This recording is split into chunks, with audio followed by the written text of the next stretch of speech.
kelompok-kelompok yang berbeda. Jadi yang lain baru mari kita bangun kerukunan di 212. Mbah Hasyim sudah duluan ketua MIAI. Bahkan Mbah Hasyim sudah ketua Majelis Syuro Muslimin Indonesia Masyumi. Wewe Gombel itu turunan siapa? Nasabnya sampai mana ini? Suster Ngesot itu nasabnya tekondi. Loh ya kan? Turunan jin apa turunan setan apa turunan iblis itu? Apalagi kalau ricu, ini bakasannya lebih banyak.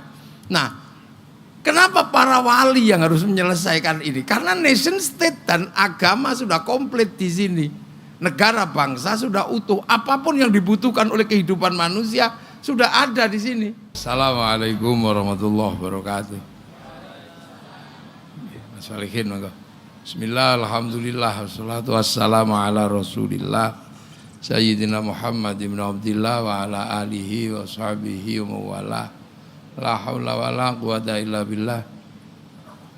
Bu Nyai Sinta Nuriyah yang kita hormati, Tua Yayasan Wahid Hasyim, Pak Nur yang hormati beserta keluarga, Pak Rektor beserta Sivitas Akademika dan rektor yang sebelumnya, yang alhamdulillah masih membisikkan kepada rektor berikutnya, bahkan terkadang intervensi.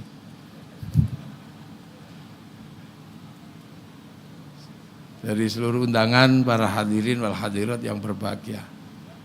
Ini bahasa akademik jadi rada beda. Ning pesantren iki khol ngono wis. Nah, berhubung di pesantren apa di Unwahas ya apa tadi? Deklarasi United. Nah, angel kiai bahasano. Pokoke ngoten niku lah Pak Nur gawe angel tok. Jadi tiga tokoh ini secara berkesinambungan memberikan kontribusi yang luar biasa kepada bangsa Indonesia, terutama dari sisi yang paling pelik, dari sisi yang paling rumit dan rentang konflik. Tiga tokoh ini. Jadi hal-hal yang lain itu lebih teknis dan lebih mudah. Di dalam sebuah negara, semua konflik ada jalan keluarnya. Orang menikah kalau konflik, jalan keluarnya ya ke pengadilan, ada tempatnya.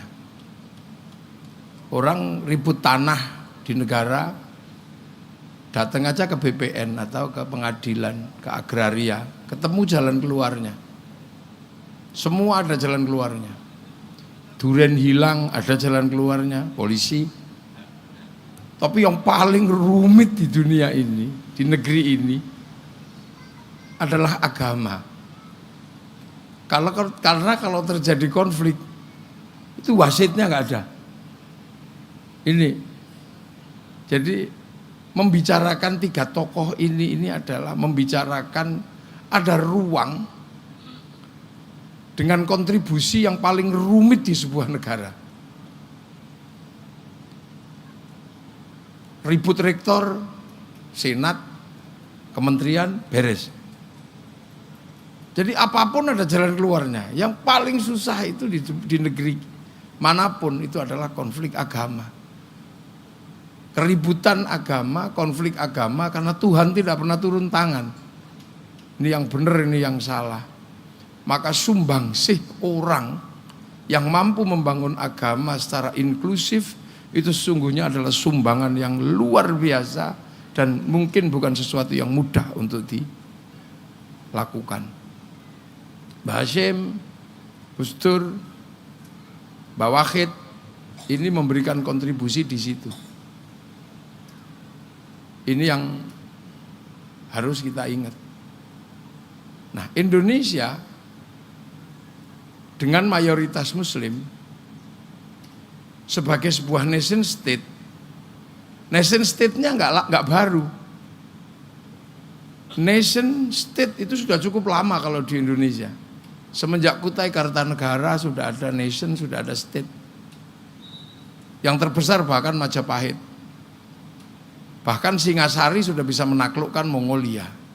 Artinya sebagai sebuah nation dan sebagai sebuah state, sebagai sebuah bangsa dan sebagai sebuah negara, kita belajarnya sudah cukup lama. Nah, Islam datang ke Nusantara itu adalah ketika terjadi konflik yang luar biasa di dalam agama Islam. Ini yang harus diingat. Kenapa sampai kemudian Islam itu bergerak keluar Arab? Itu salah satunya adalah karena konflik yang luar biasa, yang nggak bisa kita nafikan. Bahkan sampai cucu Nabi pun dipenggal.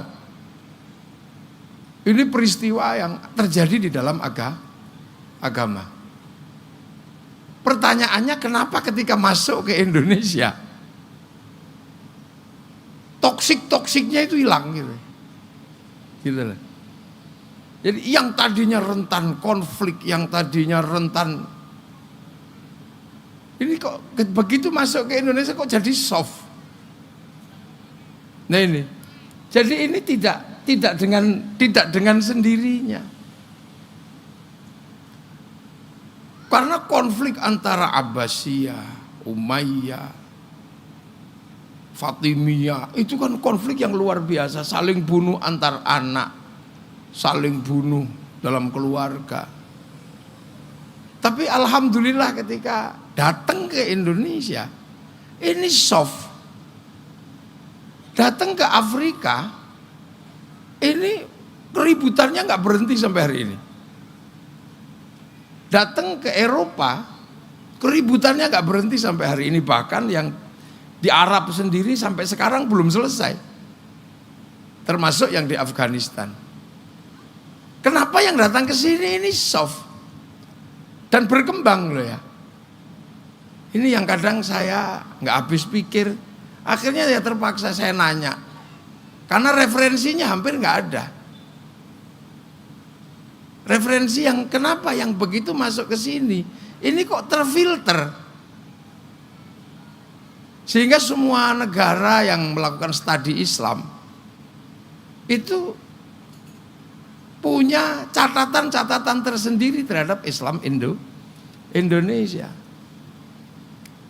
Nah ini, maka terkadang saya itu, oh ya, karena Islam di Indonesia ini kan Islam yang tidak dilahirkan dari proses semata-mata dialektika sosial, tapi ada proses petunjuk dari Allah. Kan itu. Karena apa? Karena kebetulan Islam ini kan punya kerangka ya, kerangka. Kerangka pertama adalah Islam di zaman Rasulullah. Ini yang pertama. Dan itu di Mekah, di Arab. Yang waktu itu Arab pun susah menerima Rasulullah. Karena Nabi Muhammad itu lahir sebagai nabi, ditunjuk sebagai nabi. Nah, nabi itu konsep. Nabi itu jabatan, konsep yang tidak lahir dari konsep sosial, tapi dia konsep kitab suci. Messenger. Messenger itu kan bukan petunjuk masyarakat, tapi dia turun wakil Tuhan. Nah, itu ada dalam kitab suci. Nah, kitab suci itu tidak ada di Mekah. Kitab suci itu tidak ada di Arab. Kitab suci itu ada di Filistin.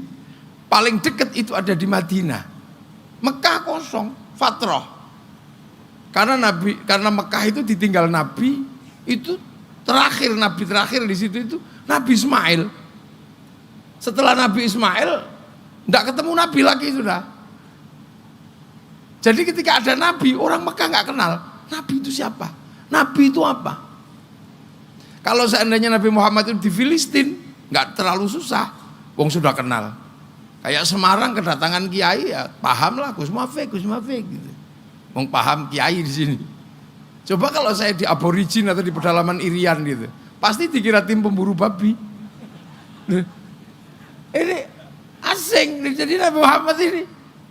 Makanya kerangka dasarnya di Mekah itu Allah bikin dokumentasi yang luar biasa. wa kafa billahi syahida Muhammadur Rasulullah. Jadi saksi ini itu ya namanya Allah itu tok. Yang lain nggak ngerti. Jadi Muhammad Rasulullah itu yang ngerti ya cuman Allah. Orang Mekah nggak ngerti. Makanya ja'a ghoriban wa sayaudu ghoriban, asing. Sehingga ditolak ya apa? Tuhannya banyak diajari Tuhan satu. Susah air suruh jinabat kan pusing gitu. Udah tahu panas disuruh wudu. Suruh puasa. Makanan susah suruh sedekah. Jadi pelajarannya memang susah. Tapi Nabi Muhammad berhasil karena apa? Uswah. Nabi tidak memberikan tarbiyah, tapi uswah, menteladani, menjalankan sendiri. Nah, yang nggak sepakat namanya disebut kufar, makanya asyidda'u alal kufar. Kufar ini adalah yang nggak bisa terima karena nalarnya mungkin ya nalarnya pendek atau problem fi qulubihim maradun. Problemnya banyak. Fazadahumullahu maradun. Nah, sampai akhirnya kemudian terjadi rekonsiliasi. Ruhama ubainahum tarahum ruk'an sujada yabtaquna fadlan minallah wa ridwanan simahum fi wujuhihim min athari sujud. Ini terjadi rekonsiliasi yang ada cuman mengharap ridha Allah. Jadi ikhlas semua, yang tadinya budak jadi tukang azan ya enggak ada masalah. Rukun rekonsiliasi besar, yang tadinya kafir mu'allaf masih punya anak mu'allaf. Kayak Muawiyah ini mu'allaf, bapaknya Abu Sufyan mu'allaf, mukallafnya baru di Yazid. Sayyidina Ali mukallaf.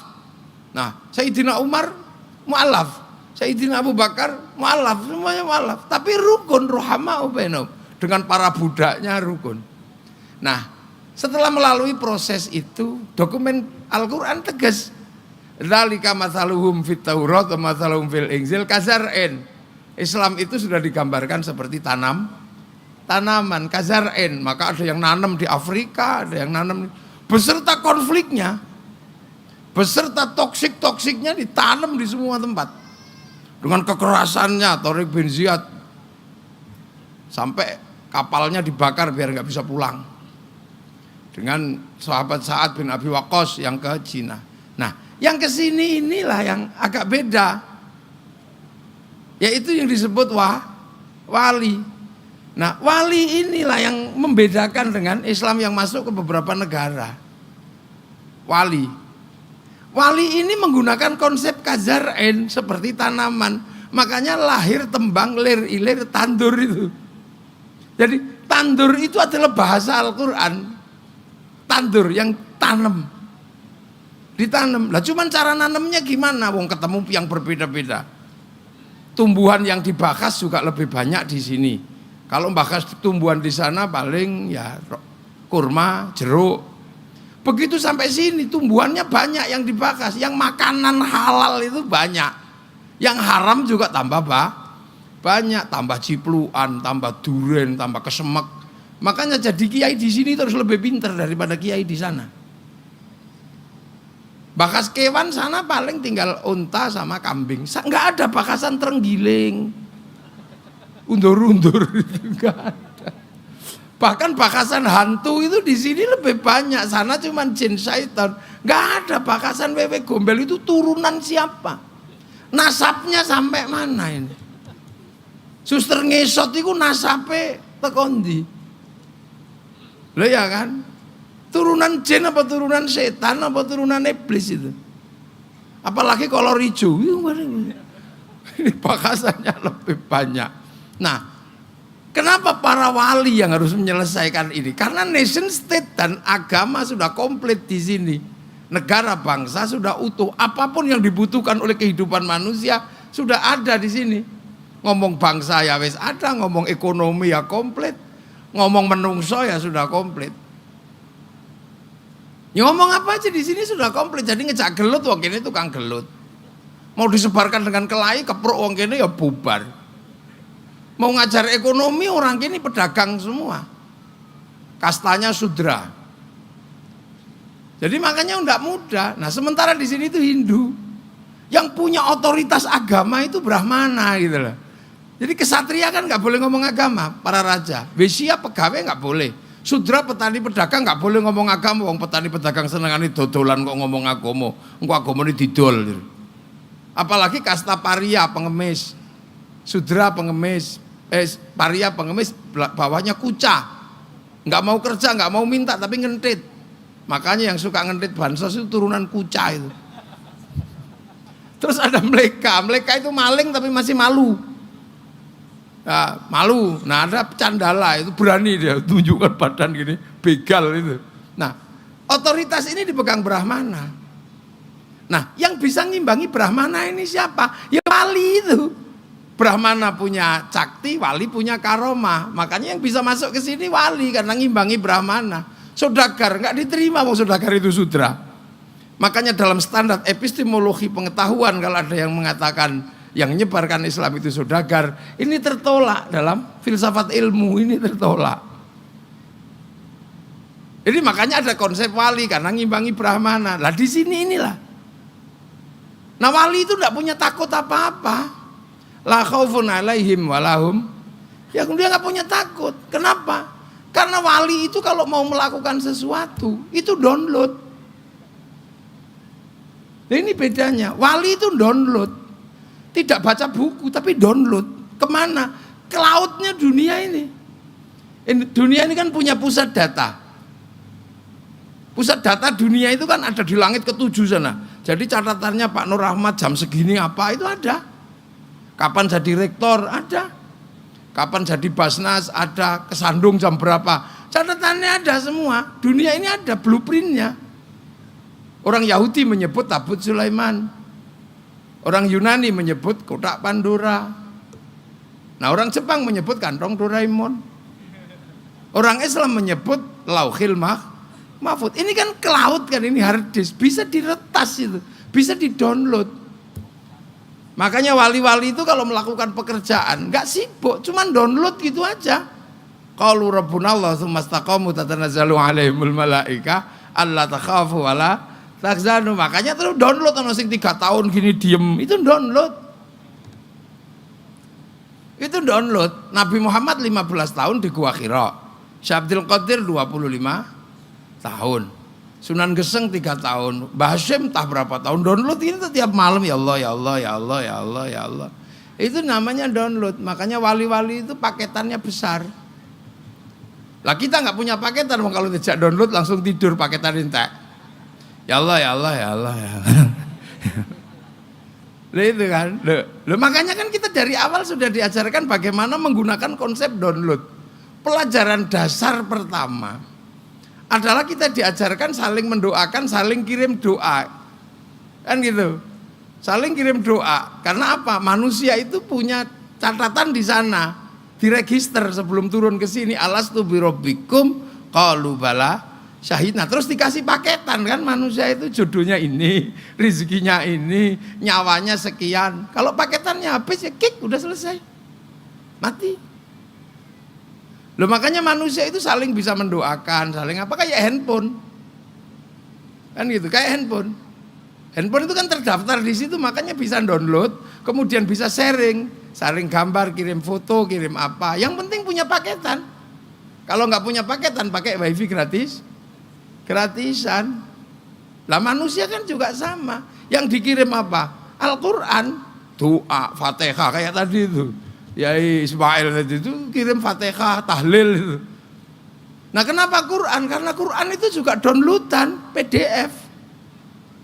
Duh, jangan dikira Quran itu enggak downloadan. Bal huwa Qur'anum Majid fi lauhim mahfud. Makanya Iqra dan seterusnya itu Quran. Nah Quran itu downloadan, produk cloud Lauhil Mahfud. Makanya Quran itu turun itu pakai coding, ada algoritmanya. Algoritmanya apa? Abjadun hawazun. Makanya Quran itu ada coding-coding tertentu, alif lam mim nun kaf ya ain sad. Itu kalau dalam bahasa cloud atau dalam bahasa ini, itu namanya coding, algoritma. Orang kalau menguasai coding dalam algoritma itu dapat materi. Makanya kalau menguasai coding gampang, manusia itu terdaftar di sana. Kita pengen perempuan cantik, nggak usah pakai I love you, nggak usah dilamar, kasih coding aja. kasih huruf berapa, tempelkan di pintu rumahnya, I love you. Nah, itu makanya ada istilah raja kan dulu. Lah makanya ulama-ulama dulu punya pelajaran coding. Imam Ghazali punya kitab Al-Aufaq, ada kitab Syamsul Ma'arif. Jadi sebenarnya kalau mau apa-apa orang bisa punya coding. Misalnya Unwahas mau mengajukan proposal ke kementerian, proposalnya dikasih coding, kasih, itu pasti dikasih. Tulisi huruf apa, 4 huruf apa berapa, itu coding. Lah Quran mengajarkan coding. Cuman belakangan coding dianggap musyrik, jadi akhirnya ya kaum muslimin nggak ketemu codingnya.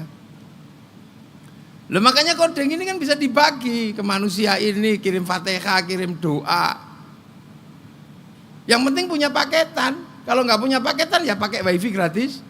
Gratisan. Wifi-nya siapa? Wifi-nya Nabi, wifi-nya wali. Caranya gimana? Tawassul ila hadratin nabiyil mus. Pakai provider tertinggi. Di situ wa ila jamil anbiya wal mursalin by name by address itu. Tapi begitu wa ila jamil muslimin wal muslimat wal mu'min enggak ada nama, enggak ada alamatnya. Terus habis itu share it kan Al-Fatihah, kebagi. Tuh, ini kan teknologi kuno yang sunnah. Wali itu download seperti itu. Makanya punya bagaimana menanam kazar'in. Pertama nanam Islam di negeri yang sudah ada dan berbeda-beda. Makanya muncullah istilah-istilah lokal, kiai, santri. Nah ini diteruskan gitu lah. Siapa yang nerusin? Ya Nahdlatul Ulama. Makanya NU tegas mengatakan penerus para wali. Nah apa yang diteruskan? Ya perjuangan wali yang dalam nilai agama dan bagaimana menata manusia yang menerima agama. Makanya agamanya dimasukkan dengan konsep zar'in, konsep tanaman, manusianya ditata, hidup di nation state ditata. Makanya yang tadinya kasta-kasta dirubah sesuai dengan cara Islam dan itu bisa diterima. Apa caranya? Kullukum ra'in wa kullukum mas'ulun an ra'iyati. Dikenalkanlah konsep ra'iyah. Yang tadinya raja hamba kawula Gusti dikenalkan konsep ra'iyah. Nah, ra'iyah itu orang boleh berbeda apa saja, yang penting hiduplah saling bertanggung jawab. Nah, itu yang akhirnya diserap menjadi rakyat. Jadi rakyat atau ra'iyah ini bahasa Rasulullah untuk menata manusia yang menerima Islam di tempat yang berbeda. Makanya kalimat ra'iyah ini yang kita pakai sekarang jadi rakyat. Jadi Indonesia bukan people. Kalau people itu vox populi vox dei, suara mayoritas, suara Tuhan. Begitu dia mayoritas, dia diktator. Diktator mayoritas. Makanya khilafah dan ikhwanul muslimin gak cocok di negeri ra'iyah.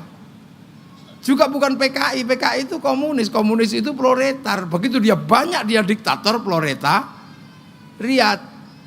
Gak cocok. Nah inilah konsep ra'iyah ini sebenarnya luar biasa. Yang tadinya gak dikenal.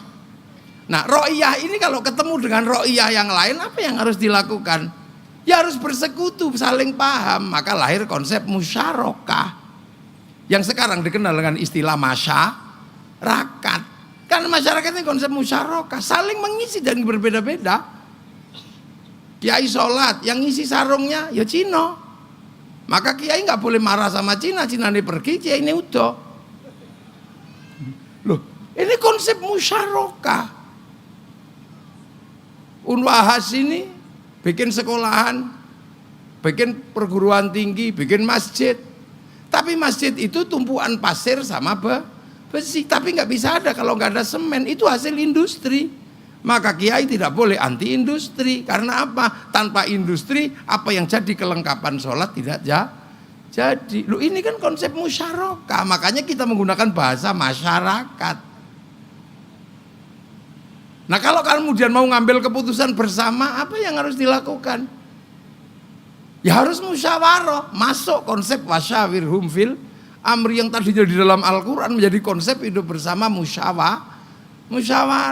Nah musyawarah ini mau apa? Ya ikutlah lembaga musyawarah. Karena ada lembaga permusyawaratan rakyat, Dewan Perwakilan Rakyat, Majelis. Nah itu mensepakati apa? Ya monggo. Mau jadi bupati yang daftar ke KPU. Mau jadi DPR daftar ke KPU. Mau jadi rektor daftar ke Senat. Kan ada lembaganya masing-masing. Setelah daftar ya, kalau mau jadi bupati ya cari teman yang banyak. Kalau temannya nggak banyak ya beli, udah gitu aja. Lo kan, lo tepuk, oh nggak usah suka-suka.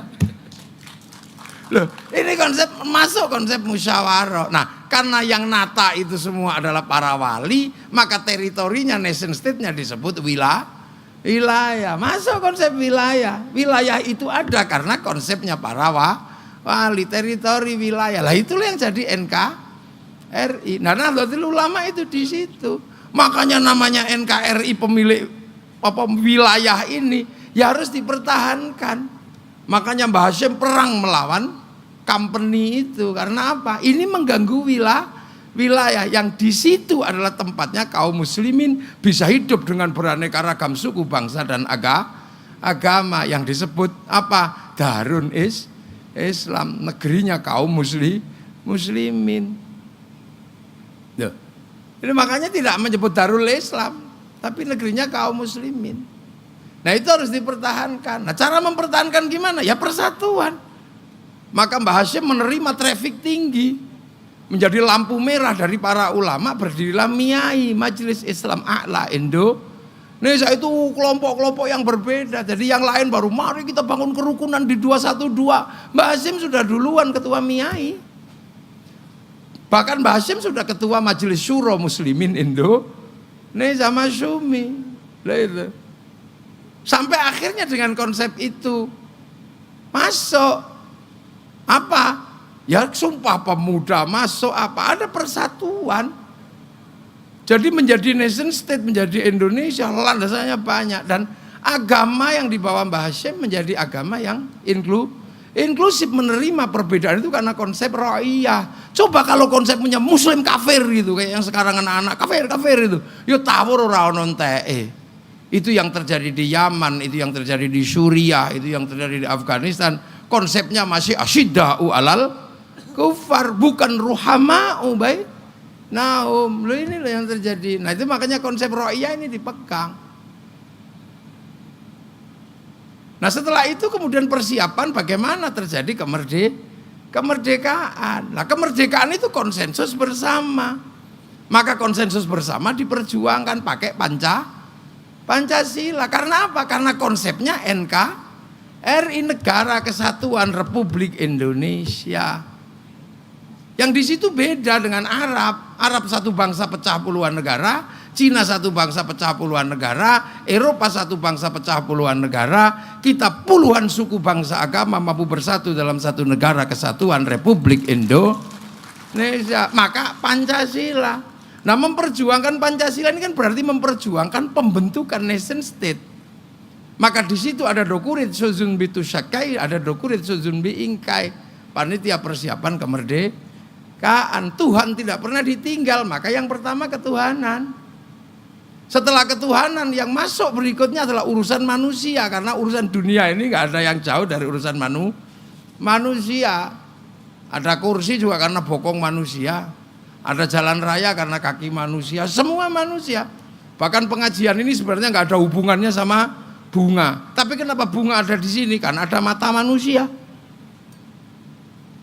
Kenapa ada pabrik pempes? Karena ada manusia. Kenapa ada pabrik bekel? Ya karena gigi manusia. Maka manusia jangan lupa bahwa di atas itu semua ada Tuhan. Prinsip ketuhanan itu apa? Prinsip itu sederhana, manusia mau melakukan apapun boleh. Sampai bikin negara, bikin pabrik apa? Lipstik, bikin pabrik apa boleh. Yang diminta Tuhan cuma satu, akui. Nggak akan ada pabrik lipstik kalau tidak ada bibir yang dibikin oleh Allah. Nggak ada pabrik bekel kalau nggak ada gigi yang dibikin oleh Allah. Mau punya istri yang banyak, cantik semua boleh. Tapi itu nggak akan pernah terjadi kalau nggak ada burung yang dibikin oleh Allah. Cuman gitu, nilai manusia dan ketuhanan batasnya di situ. Manusia nggak bisa hidup tanpa persatuan. Nah ini yang diperjuangkan oleh Mbah Wahid sudah. Tanpa persatuan nggak bisa, manusia nggak bisa mandiri. Nah, konsep persatuan itu hanya bisa terjadi kalau ada egalitarianisme. Apa itu egalitarianisme? Kesetaraan dalam sikap hidup bersama samalah. Konsep kesetaraan hidup bersama-sama itu kalau Islam memperkenalkan ra'iyah, maka pelandasan kebersamaannya adalah kerakyatan. Hanya sikap hidup berbeda, saling bertanggung jawab yang bisa menerima perbedaan. Nah, itulah konsepnya kayak kerakyatan. Tapi kerakyatan itu gak mudah, butuh didikan hati yang kuat, butuh hati yang luas, yang penuh nilai ketuhanan. Hati itu adalah hati yang penuh hikmah. Maka kerakyatan hanya bisa dipimpin oleh hikmah. Itu pun butuh kebijaksanaan. Jadi gubernur Jawa Tengah, asalnya kota Semarang, yang diurusi cuma kota Semarang tok, itu namanya bijaksini. Jadi presiden asalnya Jakarta, yang diurus Jakarta tok, itu bijaksini. Kebijaksanaan itu pun harus dimusyawarahkan, itu pun harus ada perwakilan, baru tercipta keadilan sosial bagi seluruh rakyat Indonesia. Ini yang diperjuangkan oleh Mbah Wahid Hasyim untuk apa? Meneruskan konsep ra'iyah, musyawarah sampai terbentuk Majelis Permusyawaratan Rakyat, Dewan Perwakilan Rakyat. Itu ada dalam Dokurit Suzun Bitu Syakai, Dokurit Suzun Bi Inkai. Mbah Wahid ada di situ. Kan gitu. Nah, di eranya Gus Dur ini beda lagi, karena apa? Nation state sudah terbentuk. Landasan kenegaraan juga sudah terbentuk. Gus Dur tinggal nerusin. Nah, Gus Dur nerusin, ya konstitusi dipegang. Konsep inklusif ra'iyah musyarakah ya dipegang. Cuman kan kemudian Gus Dur ketika jadi presiden, dunia sudah berubah. Tapi karena kiai-kiai itu suka khol kayak begini, menceritakan masa lalu, maka ketika dunia berubah, bahkan pasca terjadinya perubahan kapitalisme ke developmentalism, dunia sudah berubah secara agama. Santri aman. Karena apa? Karena konsep inklusif dari awal itu. Perubahannya ada di mana? Pasca Megatrend 2000 yang ditulis oleh John Naisbitt, kemudian ada gagasan besar yang namanya Clash of Civilization yang ditulis oleh Samuel Huntington. Kan orang sekolah kan mesti ingat itu. Clash of Civilization, pertempuran timur barat antara Amerika sama Cina, ujungnya Taoism melawan Anglo-Saxon. Negara-negara yang tidak punya jangkar agama kok panik semua. Panik ini kalau nggak punya kaki agama, dia nggak bisa terlibat dalam clash masa depan. Maka beberapa negara investasi di dunia agama, merawat kembali agama, tapi mau bikin agama baru nggak mungkin. Akhirnya apa? Recycling. Produk agama yang sudah lewat direkparasi ulang, tawarkan ke pasar. Nah, agar pasar bisa menerima produk recycling, pasar ini harus dibikin ahistoris. Sejarah dihilangkan, maka harus ada kembali pada Quran Sunnah, kembali kepada perjanjian lama. Ini kan sebenarnya menghilangkan turos, menghilangkan sejarah yang sangat panjang. Santri nggak bisa, karena santri tahu sejarahnya. Oh, ini produk recycling. Oh, ini enggak. Nah, bagi yang kehilangan histori, ya pasti dia terima. Oh ya, ini produk baru. Padahal ini produk lama. Itu kan sebenarnya teori black market. Cuman celakanya ini black market religion, pasar gelap agama. Nah, itu yang kita alami. Makanya sifat inklusifnya Gus Dur bisa membendung ini semua. Dan santri bisa membendung itu semua. Ini di dalam akhirnya negara selamat ketika ada Arab Spring, sana jebol semua karena kehilangan turos, sini masih aman. Santri semua ngomongin NKRI harga mati. Awas bahaya laten Wahabi itu santri. Itu sesungguhnya apa? Membentengi yang namanya nation state. Karena begitu nation state ini geser, kelompok baru yang ahistoris akan masuk seperti Ikhwanul Muslimin, seperti Hizbut Tahrir. Dia mengulang atiullah, mari taat kepada Allah. Semua orang tergiur untuk ikut kembali taat kepada Allah. Wa atiur Rasul, semua orang suka mari taat kepada Rasul. Tapi begitu gagasan berikutnya adalah wa ulil amri. Begitu wa ulil amri minkum, dia sudah telat membentuk nation state. Karena semua negara, semua tempat sudah ada nation state. Makanya dia menjadi musuh semua Semua negara. Lah itulah makanya Islam pernah menjadi landasan pergeseran mau membentuk negara baru di setiap nation state yang sudah ada. Kenapa Indonesia selamat? Karena Indonesia punya Turos, ada Nahdlatul Ulama, ada Gus Dur, ada Kiai Wahid ini loh. Jadi jangan salah. Makanya santri tidak pernah lupa khol, juga merawat bangsa dan negara. Yang tadinya doa dikumpulkan di alun-alun, pasar bergerak, ekonomi berputar, kerukunan terjaga, NKRI yang berbeda tetap utuh. Ada selawat, kumpul di alun-alun, bersama-sama merawat negara, rakyat dirawat, ekonomi dirawat, kerukunan terjaga, makam-makam dirawat, dijaga, bikin kumpul. Yang penting jangan bikin makam baru, kan gitu aja. Yang penting jangan suka bikin makam palsu. Kenapa? Karena membentuk nation state ini sejarahnya ada. Ya maaf, kadang ada orang-orang yang tidak ikut membentuk nation state, tapi karena pengen menjadi bagian dari seolah-olah mereka bikin nation state, maka mereka membangun sejarah, termasuk bikin makam baru itu kan sebenarnya untuk itu. Agar mereka punya klaim bahwa mereka juga terlibat dalam pembentukan nation state lah inilah. Makanya jangan kaget sampean. Kalau kemudian punya Unwahas saja baru-baru ini, yang lain sudah punya lama perguruan tinggi. Kenapa NU baru punya belakangan? Nah, duitnya habis. Punya ayam dikit, khol, mati dipotong. Punya uang dikit, iuran mulutan, duitnya habis. Makanya, tapi negara tertata, negara terjaga karena ruang konflik yang paling pelik dalam wilayah agama dijaga oleh Nahdlatul Ulama. NU menjaga ruang di mana konflik yang paling rentan adalah konflik agama, dan kita bisa jaga di situ.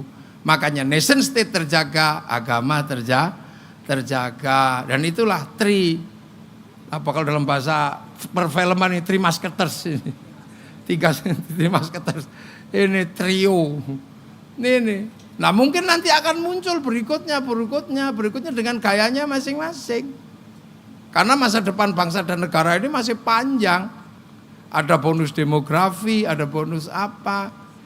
Nah, ini harus terus dijaga. Maka Nahdlatul Ulama nggak pernah melupakan, dijaga, cerita dijaga. Kalau Amerika cara menjaganya lewat film, kita lewat khol. Amerika menjaga sejarahnya lewat film, mulai Wild West sampai The Last of the Mohican diceritakan. Kalah di Vietnam dia bikin Rambo 1 sampai 6. Kalah dengan terorisme bikin 12 Strong. Kalah di Irak bikin Hot Shot 1 sampai 2. Cina juga merawat bangsanya lewat film hari ini. Mulai dari Wong Fei Hung sampai Sun Gokong dia dijaga. Mulai dari ular putih sampai ular hijau. Jepang juga merawat semangat Bushido, samurai, sampai Samurai X dengan tokohnya Rurouni Kenshin. Malaysia walaupun telat-telat dikit menjaga keutuhan bangsanya dengan si Upin dan si Ipin, udah gitu aja. Si Upin dan si Ipin biar gak ribut sama anak-anak Cina dikenalkan Mei Mei. Biar gak ribut dengan anak-anak India kenalkan Jarjit. Biar gak ribut dengan anak Indonesia kenalkan Susanti. Ada caranya masing-masing. Drama Korea dengan drakornya. Dan di situ nanti pada akhirnya adalah produksi akan berbalik. Karena produksi sebuah negara harus ada konsumsi. Konsumsi terbesar konsumsi dalam negeri. Nah, konsumsi dalam negeri berbanding lurus dengan rasa cinta pada bangsa dan negara, itu pasti Unwahas akan gagal kalau tidak mampu membangun rasa cinta pada bangsa dan negara. Ya kan? Saya ini generasi 90-an. Konser terbesar di dunia waktu itu Metallica ada di Moskow, 6 juta penonton, dan semua mengatakan ini gak akan pernah disaingi. 6 juta penonton, bahkan Woodstock kalah. Tiba-tiba ada corona, kalah sama BTS. Sekali konser 100 juta orang yang nonton, seminggu 4 kali. Saya hitung selama setahun duit masuk ke Korea lewat BTS 2.500 triliun. Cina yang udah siap dari awal, begitu coding algoritma internasional disepakati, dia daftarkan hurufnya. Sehingga dia bisa lawan Amazon pakai Alibaba, dia bisa lawan Facebook pakai QQ Renren, dia bisa lawan WhatsApp pakai WeChat. Kita nggak bisa daftar karena kita ribut huruf mana yang mau didaftarkan. Pakai huruf Jawa, Sunda nggak mau, pakai nggak mau. Akhirnya ABCD, algoritmanya sama, jadi kita nggak akan pernah bisa punya ketahanan Data. Coba pakai huruf Jawa walaupun sementara gitu. Belkedes, orang nggak tahu. Duh. Ini penting nanti Unbahas juga mesti bahas ini karena kita punya ketahanan digital, bukan cuma ketahanan pangan. Cina hari ini menguasai dunia karena apa? Punya algoritma tersendiri. Walaupun bermasalah karena gandum nggak bisa didownload, babi nggak bisa didownload, dia harus tetap ditanam. Lah ini makanya saya tadi ngusulkan sama Pak Ketua Yayasan ini, bikinlah fakultas ketahanan pangan gitu. Nggak semuanya harus pertanian, ketahanan pangan. Karena Indonesia itu pangannya macam-macam. Kalau sana kan cuma nasi, gandum. Sini bisa telo, bisa porang, bisa macam-macam. Itu ketahanan pangan. Lainnya. Jadi 3 hal ini adalah inspirasi, pondasi meletakkan bagaimana bangsa ini harus bergerak ke depan di era pertarungan global. Karena semua negara sekarang sudah bersaing dalam era pertarungan global. Semoga apa yang kita lakukan hari ini membanggakan mereka-mereka yang sudah pergi mendahului kita. Ada Mbah Hashim, ada Kiai Wahid, ada Gus Dur, dan mungkin nanti ada penerus-penerus yang lain. Kita doakan lahirlah dari Universitas Wahid Hasyim ini penerus-penerus masa depan bangsa dan negara. Al-Fatihah. Iyyaka na'budu wa iyyaka nasta'in ihdinas siratal mustaqim siratal ladzina an'amta 'alaihim ghairil maghdubi 'alaihim waladdallin. Amin. Bismillahirrahmanirrahim. Alhamdulillahirabbil alamin hamdan na'imin hamdan syakirin hamdan yuwafi ni'amahu wa yukafi'u mazida. Ya rabbana lakal hamdu kama yanbaghi li jalali wajhikal karim wa 'azimi sultanik. Allahumma iftah 'alaina futuhal 'arifin bi hikmatika wa ansurna rahmatak wa dzakkirna wa nasina ya dzal jalali wal ikram. Doa ya Allah, ijal auladana dzurriyyatan talamidana talamid Unbahas ya Allah, alil ilmi alil khair, alibatun qasul qiyamah bi nuril masul jam qasidana, maqasid dunya wal akhirah wa rizqan halal dan bahagian ya Allah. Ya baina ummatina masyayikhina wa jadati wa jaddatina wa nukhusun ila hadrati wa ila ruhi Bashim Mas'ari bi wahid ustur jami usuli wa furuhim wa jami muassis Unbahas. Allahumma ighfir lahum warhamhum wa'afihim wa'fu anhum. Allahumma la tahrimna ajrahum wa la taftinna ba'dahum wa lahum. Allahumma ja'al qabrahum rawdatan min riyadil jinan. Allahumma ja'al qabrahum min al-qubur min la ilaha illallah Muhammadur Rasulullah fi haqqin wa ila rabbika radiyatan mardiyah. Fadkhuli fi ibadil jannati rabbana atina min ladunka rahmah wa ilana min amrina rasyada wa ilana min amrina rasyada wa ilana min amrina rasyada. Ya Allah, ilahi ya karim, ilahi ya karim tammim bina'ana, ilahi ya karim tammim bina'ana, ilahi ya karim tammim bina'ana bijahil Mustafa sahil alaina, ilahi ya karim tammim bina'ana. Unbahas ya Allah bijahil Mustafa sahil alaina, ilahi ya karim tammim bina'ana bijahil Mustafa sahil alaina. Sallallahu alaihi sayyidina Muhammadin walhamdulillahi rabbil alamin. Bisirril Fatihah. Siratal ladzina an'amta 'alaihim ghairil maghdubi 'alaihim waladdallin. Amin. Assalamualaikum warahmatullahi wabarakatuh.